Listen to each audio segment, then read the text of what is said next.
And we're rolling.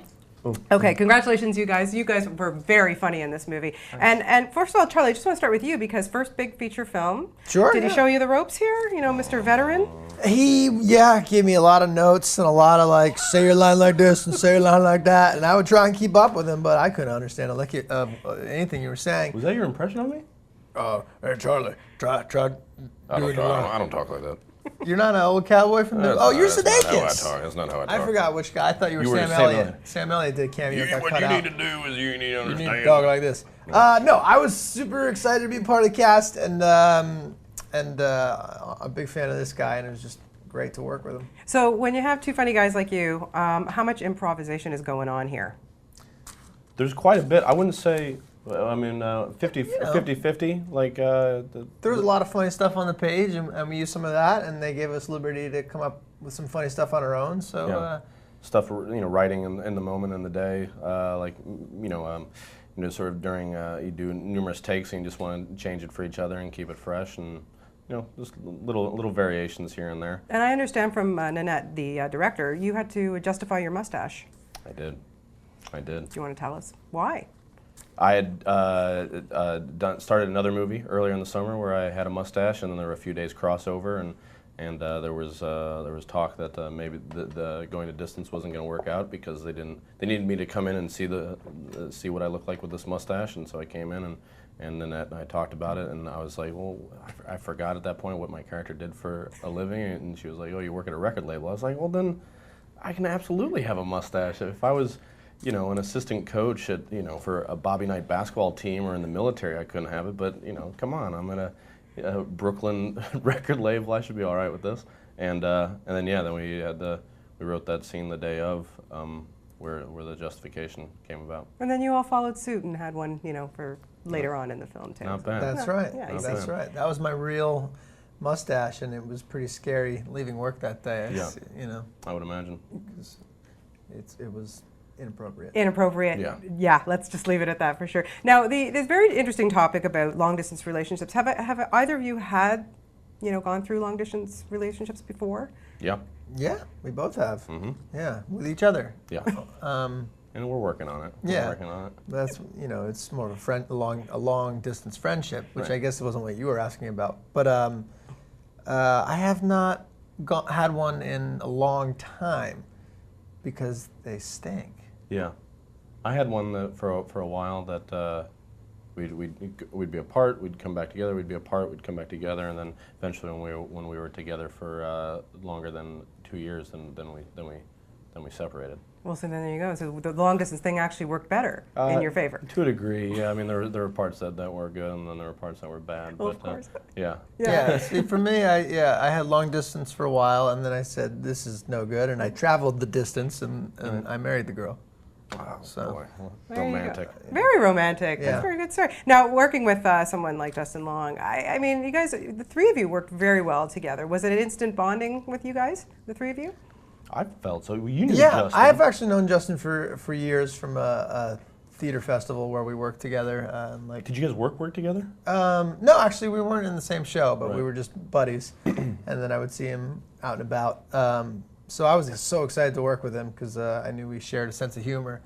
And but yeah, we clicked quick. It was nice. After we had like rehearsals after the table read when you came out there. Forget what we did, camera tests and all that stuff. We all went for a beer afterwards at this place called the Coffee Shop in Union Square. Mm-hmm. And yeah, you could sort of tell after that was the first time we really hung out. Justin and I had met once or twice before, but always got along with him very well. And you could sort of I was like, oh, we're just already friends, so as long as they light this correctly, this should actually work out. Yeah, so yeah, we kind of got together and we hit it off, and then the helicopter came down and picked Justin up, and he flew off, and we're like, man, he's just like us. He is. He's just one of us. Just like us. Look at him go.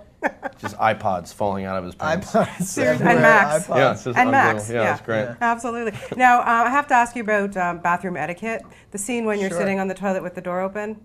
Not good. Not good. Uncomfortable? The scene's not good? No, Or- I'm saying just know the scene was funny, Okay. but not something I would want to watch all the time. Yeah. Yeah. Was that uncomfortable for you? No, because I'm very proud of the side of my thighs. Yeah. And you I have great I side want thigh. them to work a ton, you know, and I cover them up so much in life.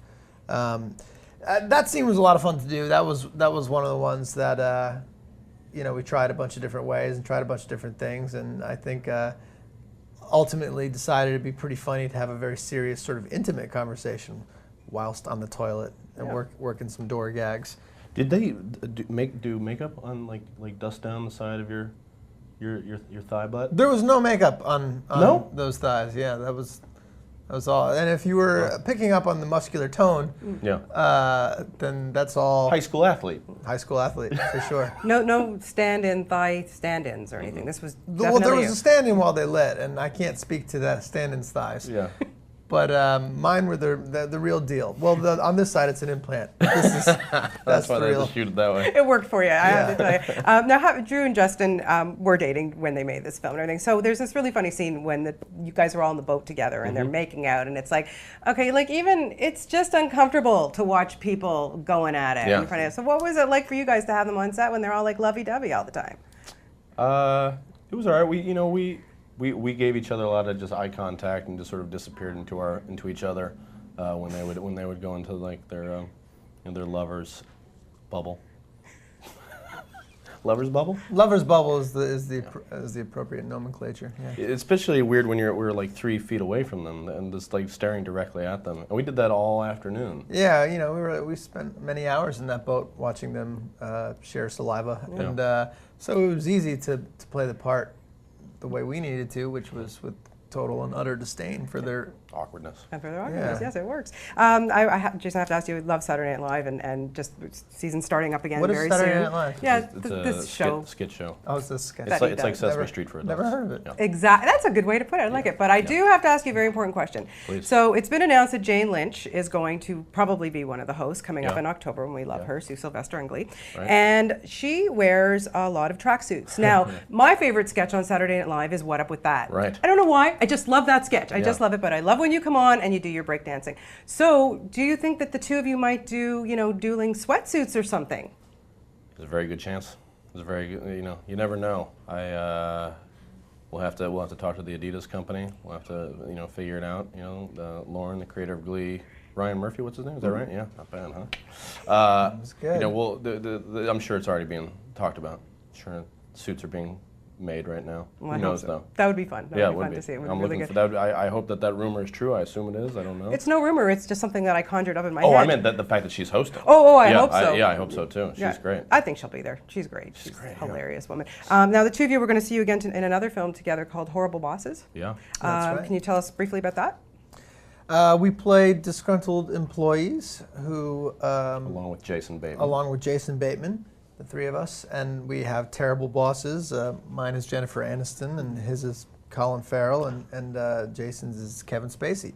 And we decide that we've had enough, and we talk to a street guy, if you want to call him that, a street thug. Street thug, yeah. He's a bit of a thug, Yeah. played by Jamie Foxx, and we come up with a plot to murder these people, and of course we get in way over our heads, and hilarity ensues. Hilarity ensues. It sounds great. It would be good to see you guys again together. You did a great job in this Thank film you. together. Thanks so and much. congratulations on everything. Nice Thanks. talking to you both. Nice Thank talking you. to you. Talk to Thank you. you.